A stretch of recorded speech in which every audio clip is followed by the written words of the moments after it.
Bonjour, cette vidéo pour apprendre à saisir une commande fournisseur par exemple. Et la logique, si c'était une facture fournisseur, serait un devis, ça sera un peu la même chose. Donc, je vais dans Documents d'achat. Je clique sur Documents d'achat, il m'affiche la liste des documents d'achat déjà en cours. Pour le moment, j'ai rien. Je veux ajouter un document d'achat, donc j'ai dit par exemple une commande. Ça pourrait être une facture, ça peut être une demande de prix, un devis. Commande, voilà, ajouter commande. Ça peut être assez long. Voilà, la fenêtre est ouverte. Alors je vous rappelle que tout ce qui est grisé va se mettre automatiquement. Donc je vais par exemple entrer mon code fournisseur. Je peux agrandir ça. Alors si c'est un fournisseur habituel, je vais le trouver dans la liste là. Si c'est pas un fournisseur habituel, la création de fiches fournisseurs dont je vous ai parlé dans une autre vidéo, je peux le faire directement ici. Il me suffit de cliquer sur ajouter. On attend un petit peu. Voilà, vous voyez, je suis bien dans la création d'un nouveau fournisseur. Je peux le faire en direct. Je peux créer le fournisseur avant de passer la commande, ou je peux passer la commande et créer le fournisseur en même temps. Et si ça vous ne savez pas, il y a une autre vidéo, création d'une fiche fournisseur. Petite parenthèse, donc je ferme ceci.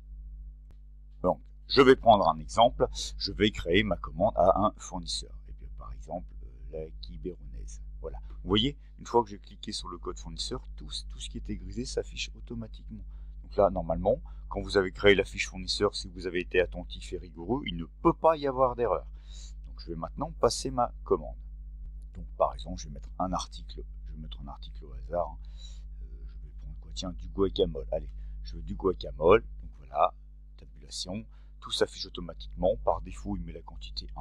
Si vous voulez modifier, vous cliquez dans quantité et vous mettez 5. Voilà, par exemple. Unité d'achat, vous voyez, tout ça c'est grisé. Donc ça se complète automatiquement s'il y a besoin. Je déplace, je déplace, je déplace. Prix d'achat 5,45. Vous voyez que là, je peux modifier. C'est pas grisé. Le pourcentage de remise si j'en ai une. Si elle a été programmée par défaut quand j'ai créé la fiche article ou la fiche fournisseur parce que j'ai toujours une remise, tout va se mettre automatiquement. Si j'ai pas d'information, je mets rien. Donc le prix d'achat net, parce que s'il n'y a pas de remise, ça change pas. Le montant net sans remise, ça change pas. Le prix d'achat TTC, bon. Le taux de TVA, attention à bien vérifier que le taux de TVA est le bon.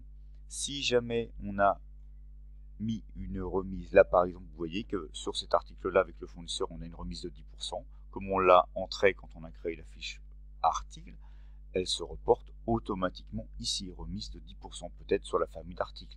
La TVA, elle est bien à 20%, donc c'est bon. J'ai ici mon net à payer, égal au total TTC, parce que je n'ai pas versé d'acompte, par exemple. Je dois au fournisseur, TTC, 24,24 €. On voit que j'ai pas de réduction, parce que, si vous voyez, d'escompte, pardon, parce que le fournisseur, je le paye par chèque à 30 jours. J'ai donc pas d'escompte, puisque c'est pas un paiement comptant. Alors, si je veux voir à quoi ressemble mon document, en l'occurrence ici mon bon de commande, vous avez ici un aperçu. Alors avant de faire l'aperçu, il me demande d'enregistrer les modifications. Évidemment, vous cliquez sur OK. Là, il va travailler un petit peu, ça peut être plus ou moins long, et il va nous afficher le bon de commande. Voilà, il m'a affiché mon bon de commande fournisseur. Donc là, c'est moi, c'est mon fournisseur, les informations sur la commande. Donc tout est par défaut. Là, je commande, je suis livré dans la journée. Je paierai à 30 jours. S'il n'y a pas d'information, on laisse tout ce qui est paramétré par défaut. On peut vous dire qu'exceptionnellement, on a prévu de payer sous 8 jours avec un escompte. Il faudra modifier, évidemment. Donc, j'ai bien le récapitulatif de ma commande. Du guacamole, j'en voulais 5 boîtes, c'est bon. Le net à payer de 29,44, voilà. Si ça c'est bon, eh bien votre bon de commande, il est OK. Pour sortir de cette fenêtre-là, vous fermez la croix et vous fermez l'aperçu. Voilà.